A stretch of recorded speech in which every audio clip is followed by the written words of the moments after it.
Hello and welcome to another edition of the Real NC Estate. I'm sitting down today with Matt Lawing, one of our residential real estate agents here at Weston Woodall Real Estate. And we're going to be talking a little bit about the difference between a client versus a customer and kind of what's involved with the mentality of that thinking. Good morning, Matt. How's it going? Good, Corbin. How you doing? I'm doing good. We've had a lot of really good philosophical debates in the past. I'm really excited to be able to sit down with you and get this one on camera, because we've always said we want to get these conversations on camera. Let's just film these conversations, Yeah, because right? they're really great conversations. And we've had some conversations over the course of some time about this topic. I know that I've worked retail before in the past. I know you've worked retail before in the past, both very customer-oriented fields. I remember working at Target a long time ago. They like to refer to people as guests, which was a totally different mentality, and they explained in depth as to why that was. Right. So just let's start off with, what would you define as a customer, and what would you define a client? So in real estate, if I'm trying to help someone sell their home, my goal is to get them the most money, and their goal is to get the most money. So our goals are the same. And I think that's the big difference, is that in real estate, we have clients because we are trying to do what they want us to do. It's not the opposite. If you own a jewelry store and you're trying to make profit, I mean, of course it's the right thing to do, but are you really going to say, well, that ring over there is the exact same size and it's half the price? Of course you're not going to do that, right? I mean, that's not what you're trying to do. But I think that in real estate, you really are trying to do what's best for the client. So it sounds like kind of the difference between a client, in your way of thinking, the difference between a client versus a customer. A customer, the relationship there is more of an adversarial one almost, where they come in, they have a goal, you have a goal, they're opposing goals, and you're going to try and work some kind of agreement in between, right? Whereas versus a client in residential is more of, instead of an adversarial relationship, it's more of an advocate. You're more of an advocate for them, making sure that they get the best deal possible for them, making sure they get what they need for their needs that fit their living style or where they want to be.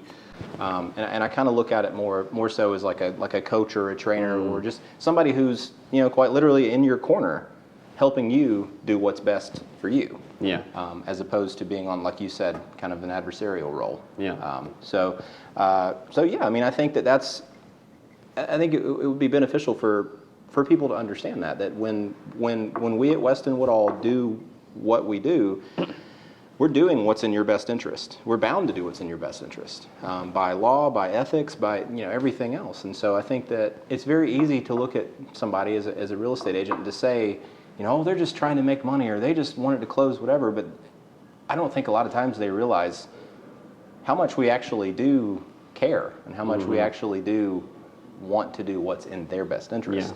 Yeah. Well, that actually brings me to another really great question, and that is the topic of how you guys get compensated, or the topic of commission comes up. I've found almost in almost every transaction, people sometimes always ask, can you cut your commission here, or can we make a deal here? And they always seem to want to save some money by cutting your commission.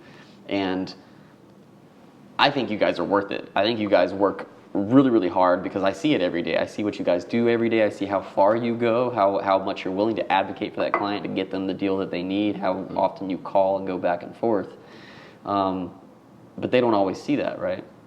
So how does that make you feel when somebody asks you, or even brings that up, when they start to make it about your commission? Well, I think the only time that it ever really comes up to me is when I'm working with someone who's looking to sell their home.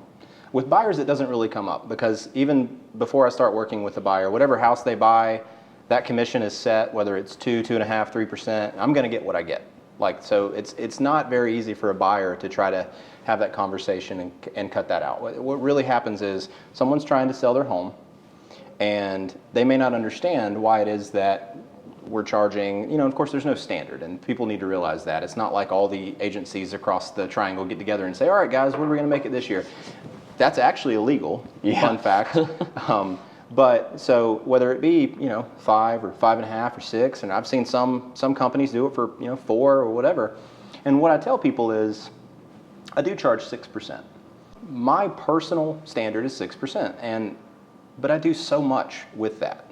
Yeah. So it's not like that I'm, just taking that money and running. I'm taking that money and really, I feel, giving kind of white glove service. And so what I do when someone brings that up is I say, look, here's what I do. I show up at your place. I tell you what I think it's going to sell for. I pay to have it cleaned.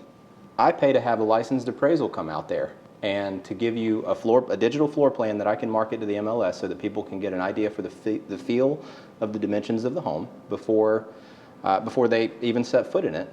I do professional pictures. I made the mistake early on in my career of taking my own pictures. I'm not a professional photographer. And you can see the difference, and I've seen the difference, and I've seen the numbers. And I tell people, I'm going to have 2 open houses. I'm going to have really good within 24 hours follow-up of anybody that contacts me about this house. You get the complaint of so many listing agents right now just putting something on the market and then saying, well, it's going to sell itself, whatever. And I've had listing agents when I'm working with a buyer just not call me back. Mm-hmm. And I'm going to call people back. I'm going to call buyers agents back. I'm going to call unrepresented buyers back. Email, everything else. And so I think that when you show people what you're actually doing, and you say, look, I feel that these things, not only do I feel that these things, I can prove to you with actual results and numbers that these things make a difference. People usually kind of say, okay, I can understand the value in that. So you have a really good analogy that'll help us kind of summarize the difference between a client versus a customer. Yeah. And so I'd love to hear that analogy. Yeah, so for me, I'm a very visual person, right? So it's like I like to see something, whatever, to learn it. And so I think that if I'm going to help people visualize the difference in a customer and a client, I want you to think of yourself as a person that's riding an escalator, right? Have you ever tried to go up a down escalator or down an up escalator? Yes. Right? It's really hard, right? It doesn't feel like you have the same goals. Yeah. Right? Now you go up the one that you're supposed to go up. It feels like you're working together to get to the top or to get to the bottom, right? So to me, that's the visual difference in a client and a customer, is where you're going, which direction you're headed, which direction the escalator is headed. Are you headed the same direction or are you headed the opposite direction? And with me, you're always going to be headed in the same direction. That's a great analogy. That's a really good one. That really helps to kind of give that difference. Well, today's a really great conversation with Matt Lawing, talking a little bit about the difference between a client versus a customer. And we're really glad to have Matt on our team here. And if you want to reach out to Matt, let us know, comment below. We'll be happy to hook you up with him so he can help you sell your house or buy a house, or even just call and ask some questions, because he loves talking about real estate. So I love talking, period, but especially about real estate. Well, so thank you for joining us again, and please join us again next time for the next edition of The Real NC Estate. Thank you, Matt. Thank you.